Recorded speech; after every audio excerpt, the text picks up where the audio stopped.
Prem Namaste, everybody. Namaste, Swamiji, Dr. Yogi, Pandita Shardarani, all protocol observed. It is said that the depth and richness of a culture and tradition is seen in what it celebrates. What a wonderful tradition we have, where a day is especially dedicated to Guru, who has helped us uncover and discover our own strengths, genius, and our own truths. My name is Ratna Singh and I am from Arya, Samaj, South Africa. It is indeed a blessing to be Program Director for this Guru Purnima celebration program, which is being presented by the Swami Vivekananda Cultural Center at the Consulate General of India, Durban, in association with Arya Samaj, South Africa. I am going to now hand you over to Ms. Shristi Parirarayan, who will do the official welcome to the program. Thank you. Namaskar, Jai Gurudev.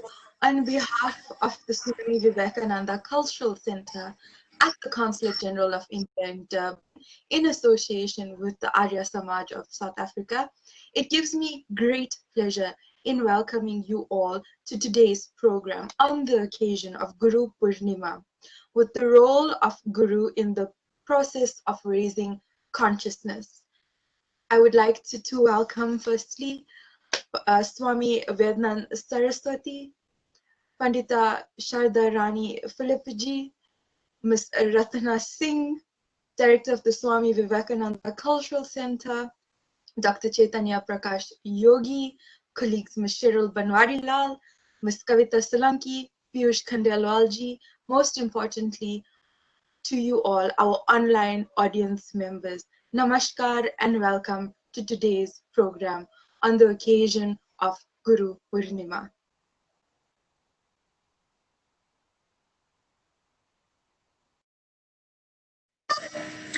Thank you, Shristi ji. Thank you for that wonderful welcome. We now call upon Ms. Kavita Solanki.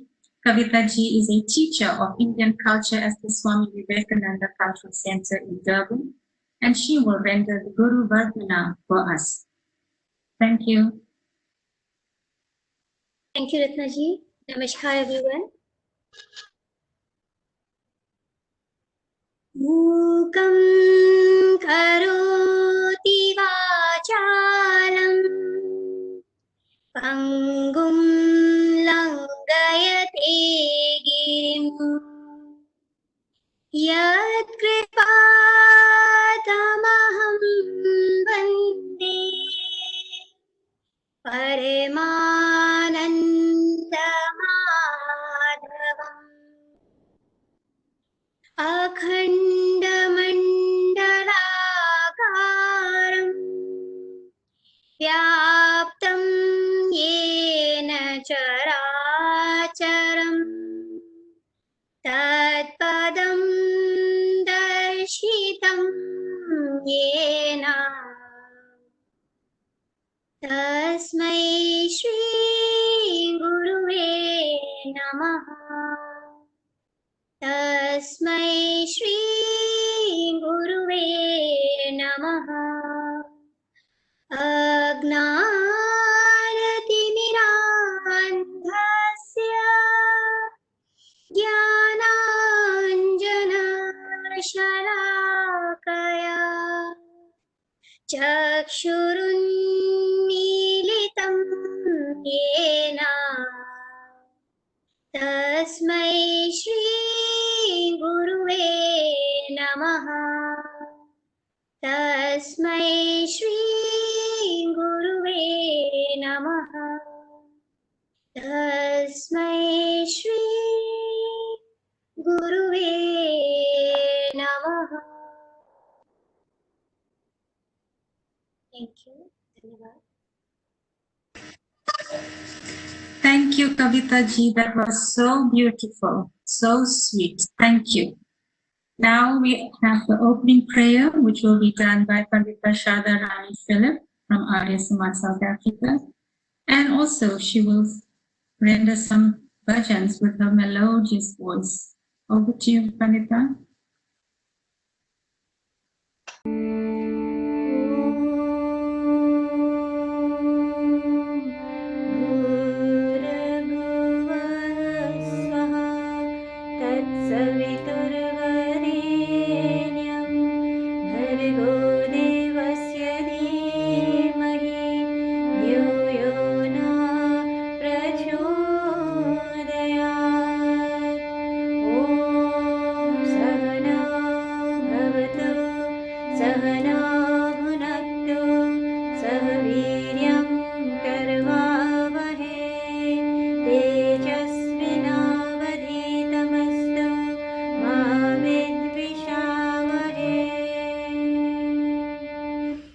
contemplate on the glory of the light that illuminates the three worlds, dense, subtle, and casual. I am that life-giving power, love, radiant enlightenment, and the divine grace of universal intelligence. We pray for that divine light to illuminate our minds.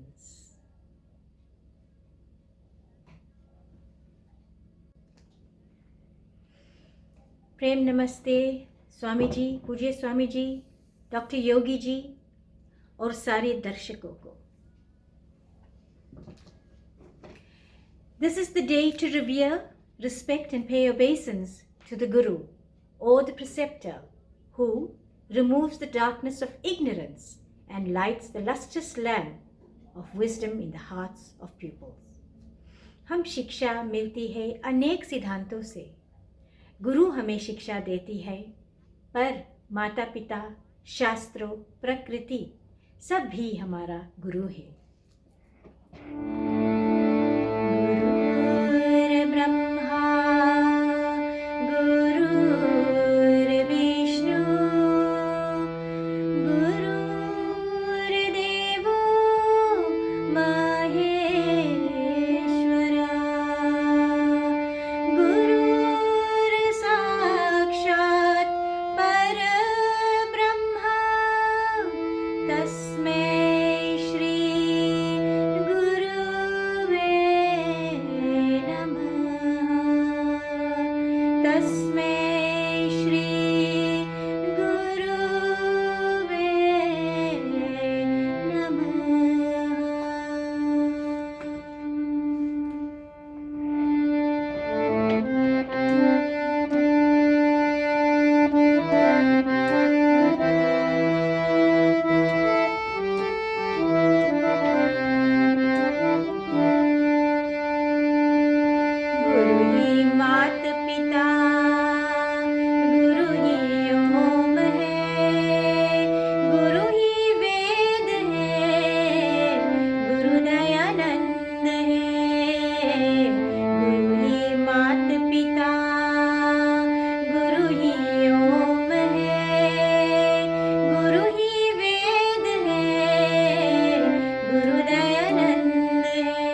Pandita. That was very beautifully sung. Thank you so much. It is now with deep respect that I introduce you to our first speaker of the day. I am introducing you to Dr. Chaitanya Prakash Yogi. Dr. Yogi is a diplomat from India and director of the Swami Vivekananda Cultural Center at the Consulate General of India in Durban. Dr. Yogi has served the Graduate School of Language and Culture as an associate professor at Osaka University in Japan from 2012 to 2017. He has also served the University of Delhi in India as an assistant professor teaching Hindi language, literature, and Indian culture for almost 10 years. He has taught media history, media writing, and intercultural communication at various institutions in Delhi, in India. Dr. Yogi has a PhD as well as a master's degree of art, a master's degree in mass communication, and a diploma in journalism and Indian art and culture. He has authored 2 books and written more than 50 articles. He has served as president for 7 years at SPACE, and this stands for Society for the Promotion of Professional, Academic, and Cultural Excellence. Dr. Yogi has also served Ashram, which is an international institution, as secretary for 3 years. With such accolades, Dr. Prakash Yogi is going to give us his talk now. Thank you, Dr. Prakash. Over to you.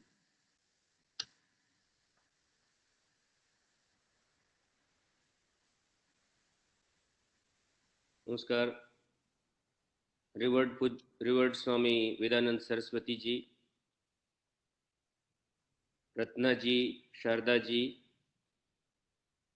Shrishti ji, Sharil ji, Kavita ji,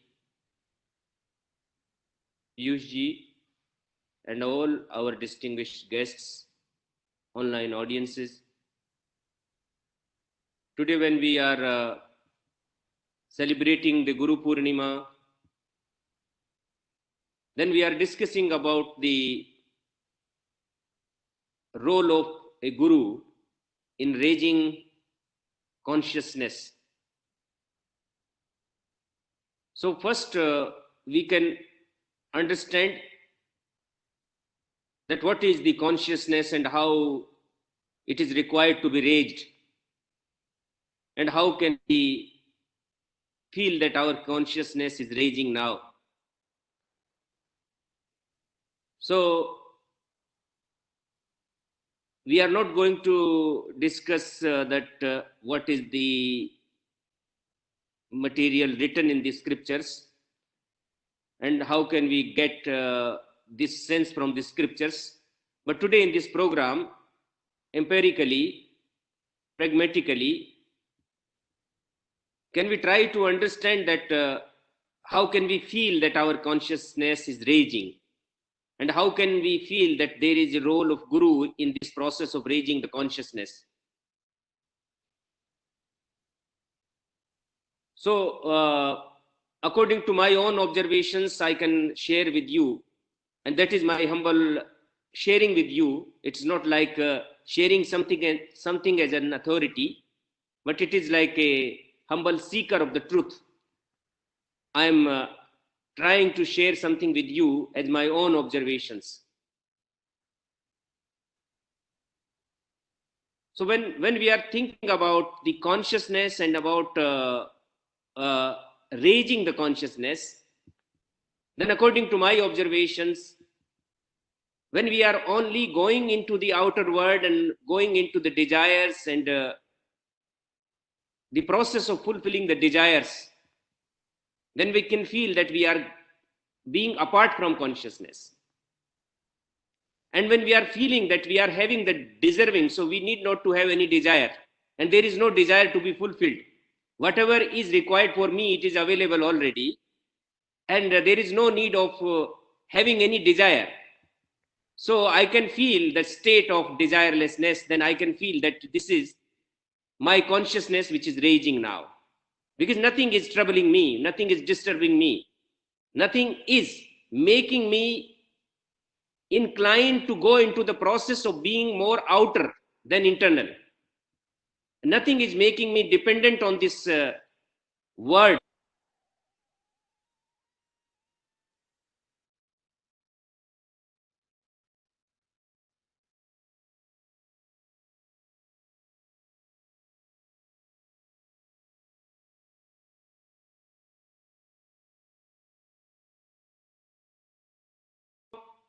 Powerful and independent person.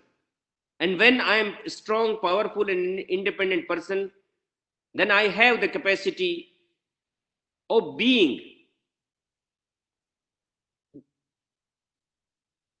a person who can deal with the every situation with the coolness, calmness, and peacefulness. So that is the consciousness. That is the consciousness which can we feel that our consciousness is awakened when we don't have anything which can tempt us to go to outer world. So there is no temptation which can make us desirous. And we are always free. We are always strong. And we are always sufficient enough to accept every situation in our worldly life. So that is the state of awakening the consciousness. Then how this consciousness can be raised at that level? We all have consciousness, but that consciousness is covered by the desirous movement and desirous fluctuations. Then this consciousness is not being stable, and it is not clear, and it is not expressed well. So in that sense, when we are desirous, then our consciousness is weak. When we are feeling that there is no need of desire, there is no need of outer inclinations, there is no need of outer temptations, and these are futile, I need not to go anywhere, I am fulfilled by myself, and I have that power, capacity, and strength by which I am feeling myself free and independent person. So no outer world can make me fluctuated and deviated. So that is the consciousness. But how can we get that consciousness which can be raised at that level where I am free and strong person, independent person, and I am feeling connected to everybody, but not feeling attached to anyone in the world. So that is the raised consciousness. So how can Guru help me and play a role in raising my consciousness at this level? Then I am the totally independent person and not dependent on any situation, any changes of the situation, and any fluctuation which are coming into my life. So who is the Guru who can raise my consciousness, who can lift me from that situation to that situation? That Guru is a person at the outer level. But actually, he or she is not a person, but he or she is a perfect representative of that consciousness to which we need to reach.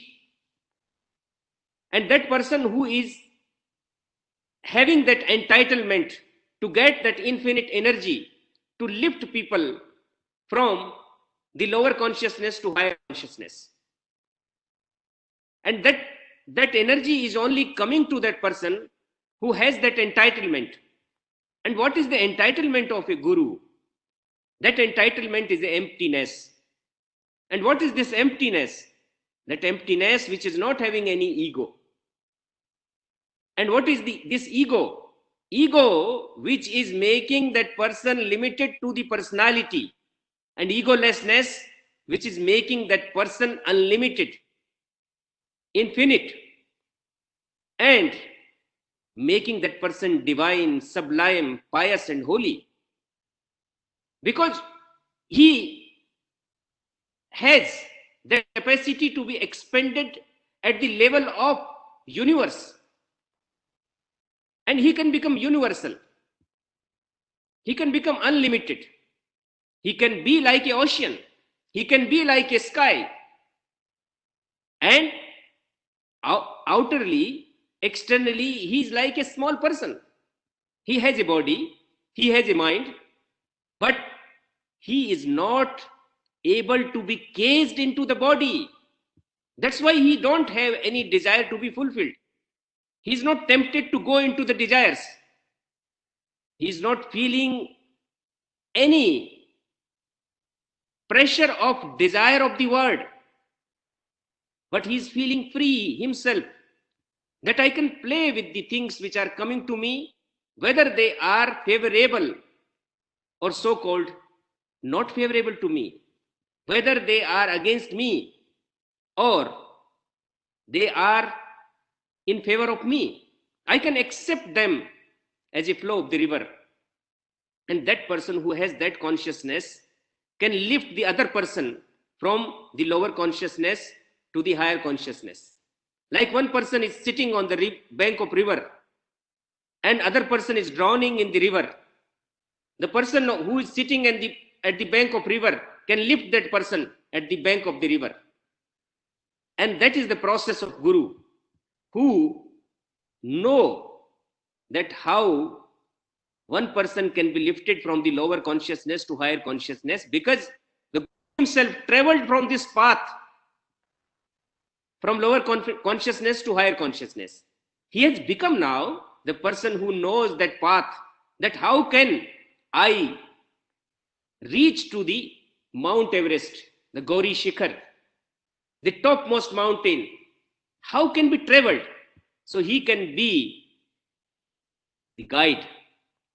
He can be the light for the person who is now at the level of surface and don't know how to reach to the mountain of consciousness, how to reach to the sky's limit, how to be expanded into the limits of the ocean, and how can become the limitless consciousness and infinite consciousness, who don't have anything as an exclusion, who don't have anything as a desire, as a wish, as a will to be fulfilled, who is not suppressed and deprived by anything in this world, but who is always free, who is always playful, who is always strong than any situation and circumstances which are coming around him, who has feeling that power always within him, that I can deal with any situation because I am not a limited person.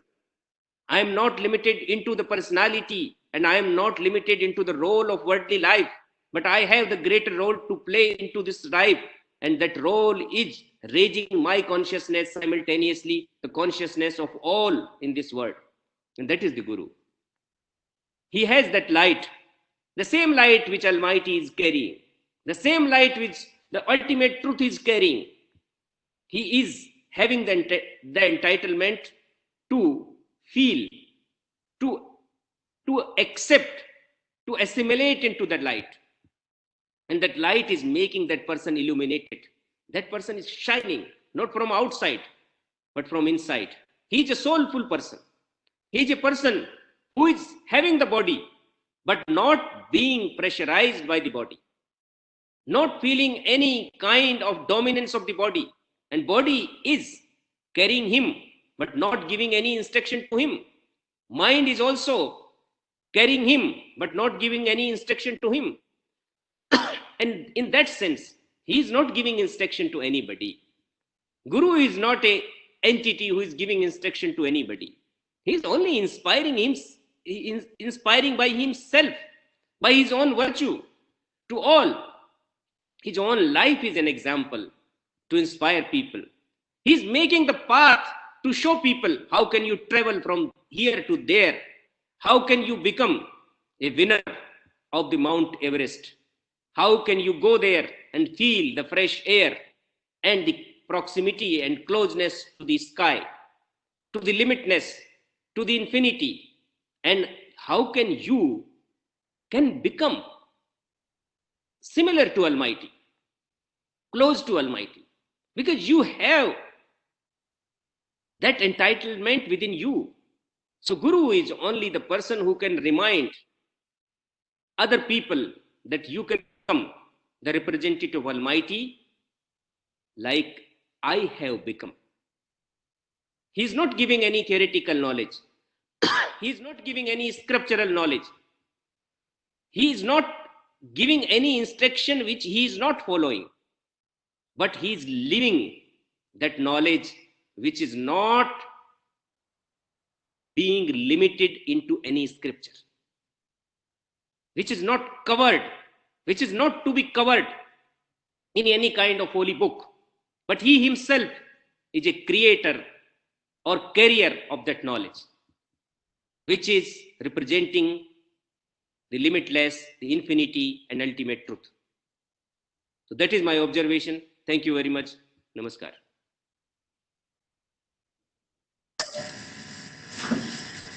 Thank you, Dr. Yogi. Thank you. That was so inspiring, so very inspiring.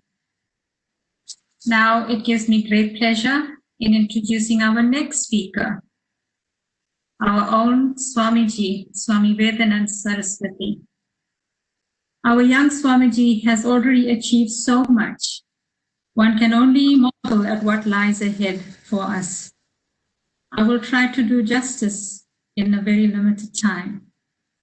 Born in Pietermaritzburg, South Africa in 1989, he has been a member of the Arya Samaj since childhood.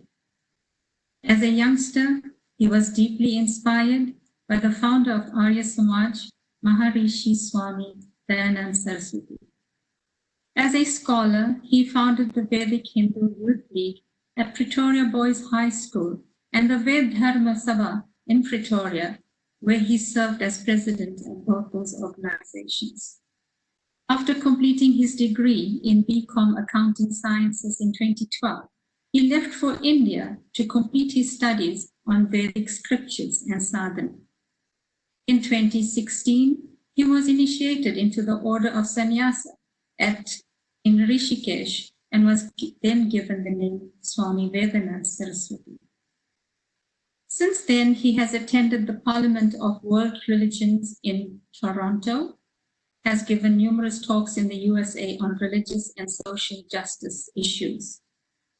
In 2019, he was elected as project coordinator for the Global Interfaith WASH Alliance Africa, which is an alliance aimed at sustainable access to safe water and sanitation services. In 2019, he was also elected as spiritual head of Arya Samaj South Africa and the head of the Vedic Sannyasa Mandal. Swamiji has also attended a conference in Ecuador in November 2019 in the capacity as a global Hindu representative. This conference was hosted by the churches witnessing with migrants and dealt with the rights and plight of migrants, refugees, and uprooted people. Currently, he is really very busy with various drives and issues to address and assist during COVID-19 pandemic and lockdown. In May 2020, he attended as chief patron for the first Hericure International Webinar Conference on the impact of natural bioactive compounds for the treatment of COVID-19 with the University of KwaZulu-Natal. As you can see, he is a busy Swamiji, and now I hand you over to him for his pearls of wisdom. Namaste. Prem Namaste, Program Director Ratna Ji, Dr. Yogi Ji, Pandita Shardaben Ji, Shristi Ji, Kavita Ji, Cheryl Ji, Piyush Ji, my Prem Namaste to each and every one of you being part of this program as well from all corners of the world. I'm always humbled when I listen to Dr. Yogi Ji speak. I don't think there should be any words shared after that. That wisdom should just go on, and each and every one of us should learn so much from it. So thank you, Dr. Yogi Ji, for that insightful message. Just a little to add on from my part. If we focus on the mantra, Gurur Brahma, Gurur Vishnu, Gurur Devo Maheshwara, Gurur Sakshat Param Brahma, Tasmai Shri Guruve Namaha. This famous Sanskrit shlok by Adi Shankaracharya, to me, emulates the Guru that is ever present from birth to death, from ignorance to self-realization. Our creation is that Guru, Brahma, the force of creation. The duration of our lives is that Guru, Vishnu, force of preservation. Our trials, tribulations, illnesses, calamities, and finally the death of the body is that Guru Deva Maheshwara, the force of destruction or ultimately transformation. There is a Guru nearby, and there is a Guru that is beyond the beyond, Guru Sakshat Param Brahma. I make my offering to that beautiful remover of darkness. My ignorance it is, and I bow to you and lay my life down to you. As we know, Guru means the remover of darkness.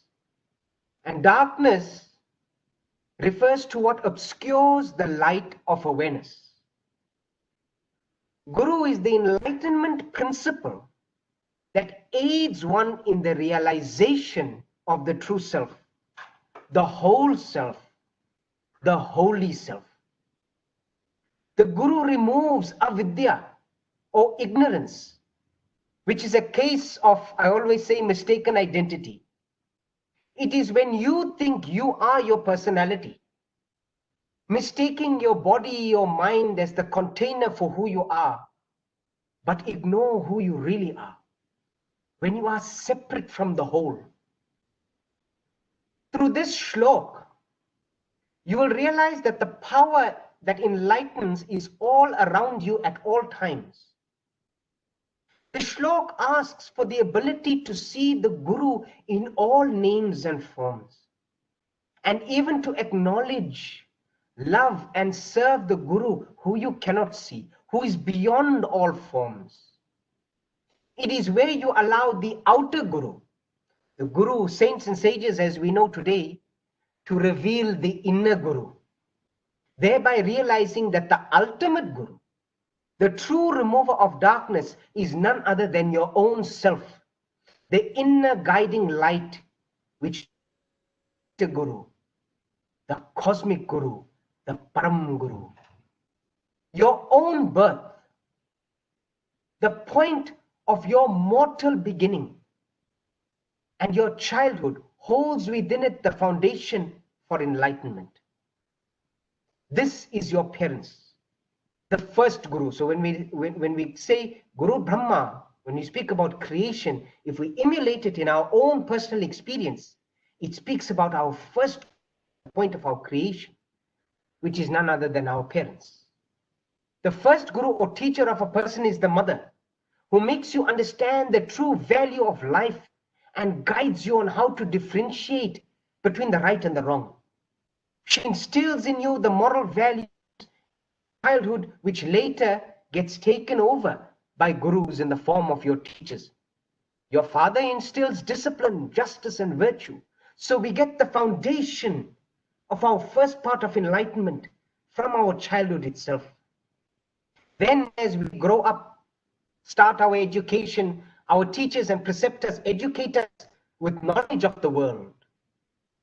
Guru Brahma, now we get to Guru Vishnu, the preservation part, enabling us now to make a successful living. This is where Guru Vishnu manifests.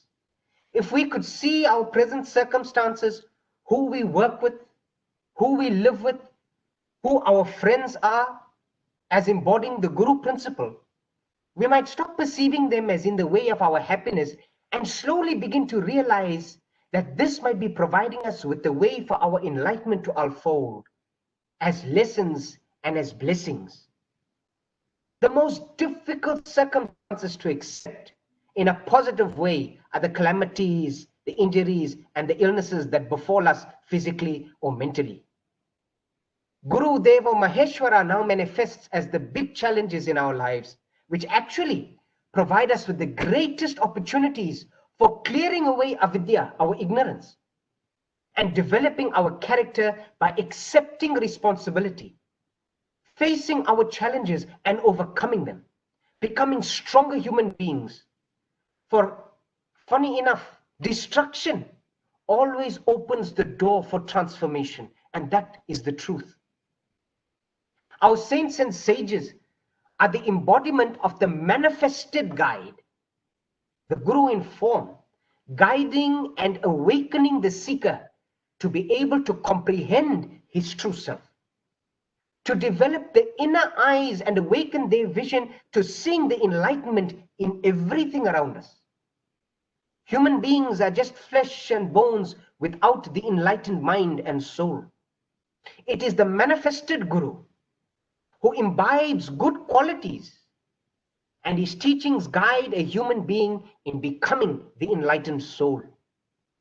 A true Guru is one who is learned, possesses good and pure qualities, is ethical, and does not go against what he or she preaches. He is the message. His life is the message, just as Dr. Yogiji said. Ultimately, the Guru is to be the true spiritual master and does everything to enlighten the lives of those who follow those teachings. And it is not even his teachings. He is just the instrument to take that divine teachings and enlighten the divine soul, to awaken it to its true self. It is necessary and essential for one to have a Guru or spiritual mentor under whose guidance they get both outer and inner knowledge and guidance by correct understanding of the scripture, and helps them in their spiritual journey in life. The Gurus don't replace God. They help us achieve our own God realization, just as they have realized their union with the eternal spirit. Rig Veda 121:8 has a beautiful mantra which says, "May our saints and sages create and provide gems of spiritual wealth and guidance for you. Through compassion and laudable work in thought, word, and deed, they ensure, amongst others, guidance towards enlightenment, reverence to seniors, social cooperation, and charity that must be performed by all the classes of society and at each of the 4 stages of life."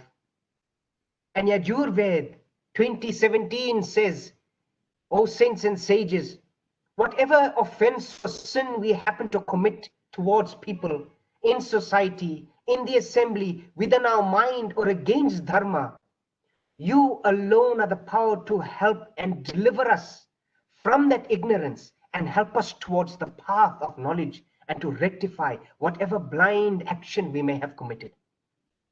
The Guru is the custodian of ensuring that society is characterized by the norms of a civilization and a culture based on true knowledge, and the transmission of this knowledge from generation to generation. This then justifies dictums like Guru Brahma, Guru Devaha Bhava, Acharya Deva Bhava. It also lends credence to the practice of wearing the Janev, where one of the 3 strands signifies the respect for Guru, the knowledge that the Guru transmits, and the institution that serves as the vehicle for the transmission of that righteous knowledge.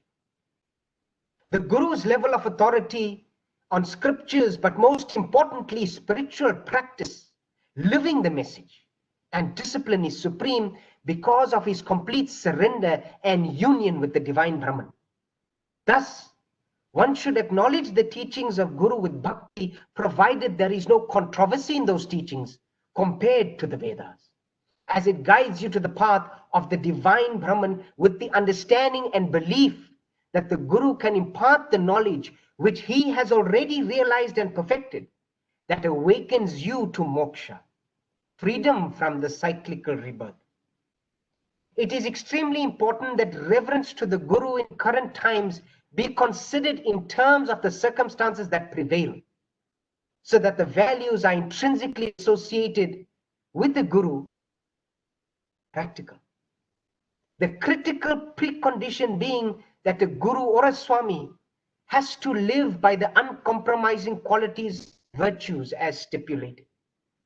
Therefore, we have to carefully consider the celebration of Purnima not just as the deification of any Guru, but rather as the reverence of the guide that disseminates knowledge. The ideal Guru, the one who says, "Don't believe what I tell you, but be virtuous by practicing these moral precepts of which I teach, and I myself have mastered," and look inwards, meditate and understand and master it for yourself.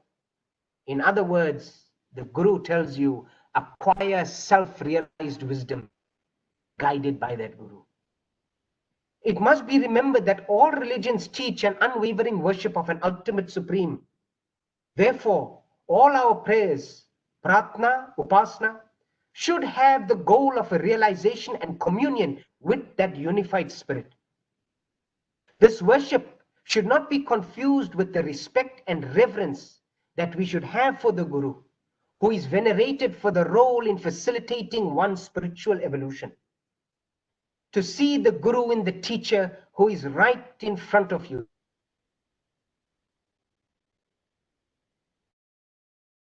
may be very difficult for us due to preconceived idealistic notions about what a Guru is supposed to be like or what a Guru is supposed to look like. This prejudice may disable us from seeing past the outer form or personality of the teacher. To acknowledge that the primordial cosmic Guru is beyond name and form, beyond what we could imagine with the limited vision of the thinking mind, is to begin to open to the mystery of eternal cosmic awareness. Thank you so much, my dearest brothers and sisters, with all the love, light, and peace of my heart. Namaste.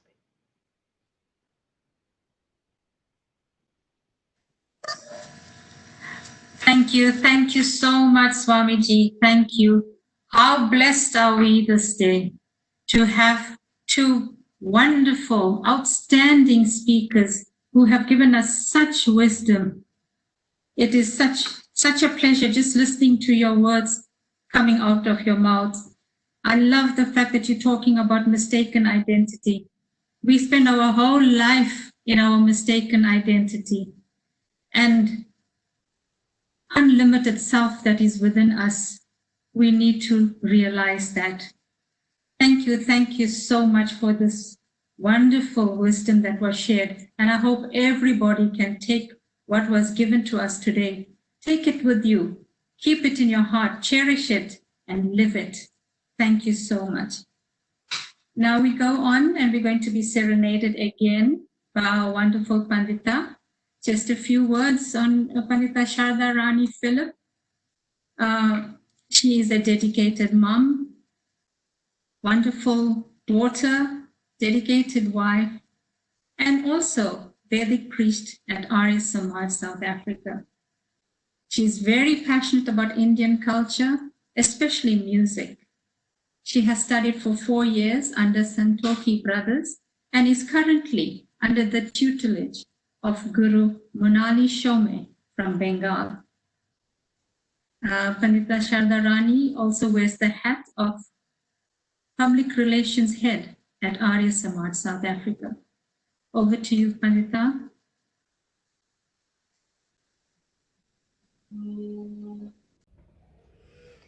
ऋषि दयानंद ने बहुत कुछ किया था, हमें प्रेरित किया है कि जग में नेकी का काम करो।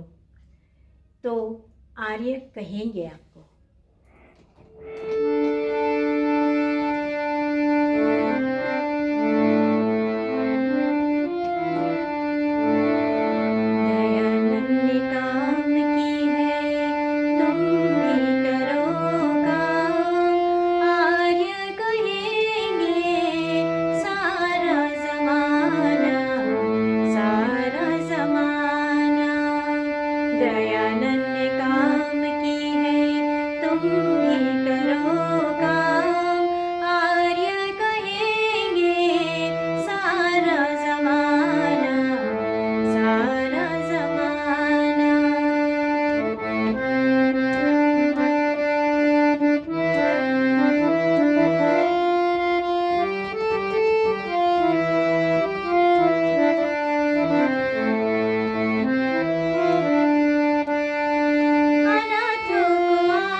So beautiful. You can sit and listen the whole time, just listening to your voice is so soothing, and I'm sure everybody enjoyed that. I think when lockdown is over, Pandita Shardaji, you need to give a live performance sometimes. Okay, no function can ever take place without the assistance and help of many people. And I now call upon Ms. Cheryl Banwari now from the Swami Vivekananda Cultural Center to give the vote of thanks. Thank you, Cheryl ji. On behalf of the Vivekananda Cultural Center, the Consulate General of I would like to express our deep gratitude and say thank you to Dr. Chaitanya Yogi, Director of the Swami Vivekananda Cultural Center. I would like to express our deep gratitude and say thank you to Swami Devanand Saraswati ji. I would like to express our deep gratitude and say thank you to Pandit Shraddha Rani Philip for those beautiful bhajans. I would like to express thank you to Ms. Rutna Singh for being our lovely MC. I would like to say thank you to Ms. Kavita Solanki for that beautiful song and Ms. Shristi Harinarayan for those welcome remarks. I would like to Mr. Piyush Khandewa for all the technical support and making all our online programs a success. Stay home and stay safe.